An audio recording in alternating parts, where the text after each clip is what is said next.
Hello, my name is Stephen Gainey and I'm the proud superintendent of the Randolph County School System. I come to you today, July 22, from Southwestern Randolph Middle School with some updates from our school system as we get closer to the start of the 2020-2021 school year. The first update I'd like to give today involves some action by our Board of Education on July 20. This action was a result of the decision by the governor on July 14 to put all public schools on Plan B throughout the state of North Carolina for the opening of the 2020-2021 school year. As a result of the governor's decision on July 14, our Board of Education took action on July 20. This action resulted in our school system opening on an A-Day, B-Day schedule starting on August 17. To give you some more specifics about that A-Day, B-Day schedule, every school, their student body will be divided into Group A and Group B. The students in Group A will come on Monday and Tuesday. The students in Group B will come on Thursday and Friday. Everybody will be involved in remote learning on Wednesday. Also, when a student is not on campus because, say they're in Group A and it's not a day for Group A, he or she will be involved in remote learning on that particular day. So every child will have 3 days of remote learning per week. Very excited about this plan as an opportunity to get our students back on campus at all grade levels, and I want to say a big thank you to our Board of Education and to the staff of the Randolph County School System for all their hard work to get to this point, because we are going to start the 2020-2021 school year on a positive note on August 17 as a result of this implementation of the A-Day, B-Day plan. Parents, students, and staff members, at this time I'd like to go back to some of my previous comments regarding the A-Day, B-Day schedule that was approved by the Board of Education on July 20. And in addition to those comments, I want to mention something that we're going to stress with this schedule, and that will be the use of maximum flexibility for our students. You know, with the A-Day, B-Day schedule, as I mentioned, every school student body will be divided into a Group A and a Group B. Group A students will be able to come to campus on Monday and Tuesday for face-to-face instruction. B students will be able to come to campus on Thursday and Friday for face-to-face instruction. However, we are aware that some parents and students will not be comfortable coming back to campus at the beginning of the 2020-2021 school year. Therefore, my staff is prepared to provide remote instruction for students until they're comfortable coming back to campus. So parents, please know that if you're not comfortable with your child coming back initially, we will bring remote instruction to you. We will bring school to you and your child. We want to make sure we don't lose our students during this time. Also, if a student does come back to campus and then you or your child becomes uncomfortable with he or she being on campus and you decide to go to remote instruction, we will take care of that as well, and we will bring remote instruction to your child at home. So I want to make sure all parents and students and staff members know that one of the big pieces of our A-Day, B-Day plan is going to be maximum flexibility. We're not going to lose our students over this pandemic. We're going to make sure we take care of everybody to the greatest extent possible. Parents, as a follow-up to the comments I made about the A-Day, B-Day schedule, I want to make you aware of something else that's going to happen in the next few days. In the next few days, someone from your child's school is going to call you. And when they call you, they're going to have a list of questions they want to go through with you. These questions are going to involve a variety of topics, such as, what kind of technology device might your child need on remote learning days? Another big question is going to be, when we start the 2020-2021 school year, is your child going to start with complete remote instruction, or is your child going to engage in the A-Day, B-Day format with the 2 days a week that they can engage in face-to-face instruction on his or her campus? This information will be very important as we plan for the opening of the 2020-2021 school year. However, I want to remind you that even if you choose to be completely remote instruction at the beginning of the school year, that can change as you want it to change.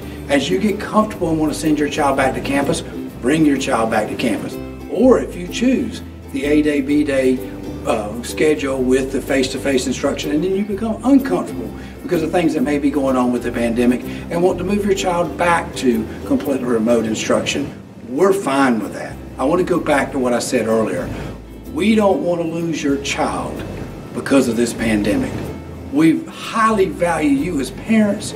We love you as parents, and we love our students, we love our staff, and we're not losing our students over this pandemic. So please take time to go through this set of questions with the staff member when they call you. Also know these questions have been posted on our school system's webpage for you to have time to review them prior to that phone call. So I encourage you to go to our school system's webpage now.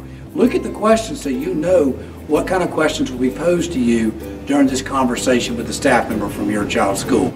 This will help us tremendously as we get ready to start the 2020-2021 school year. At this time, I'd like to speak to the staff members of the Randolph County School System. Staff members, I know many of you have children in grades pre-K through 5.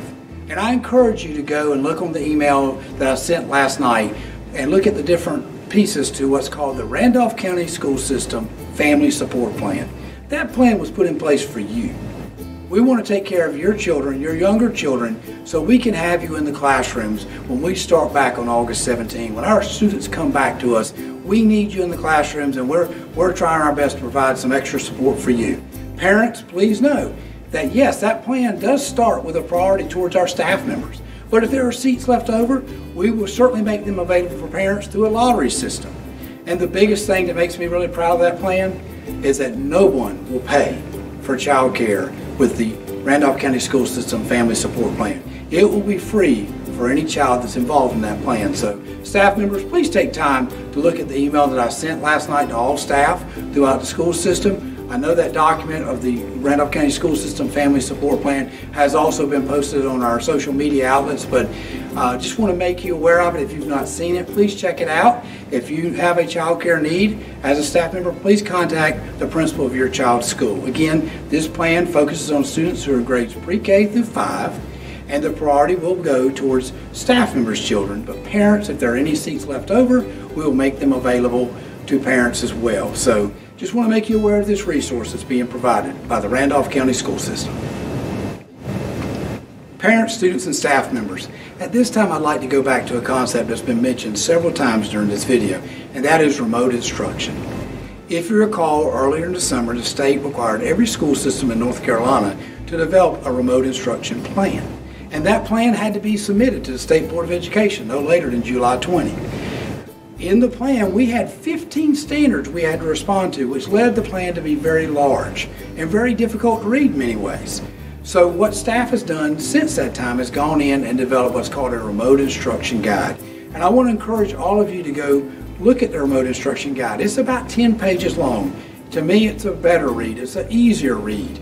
And it has, for instance, a page for grades pre-K through 5 and grades 6 through 8 and grades 9 through 12 in terms of instructional requirements and expectations. So I encourage you to go read that plan or that remote instruction guide.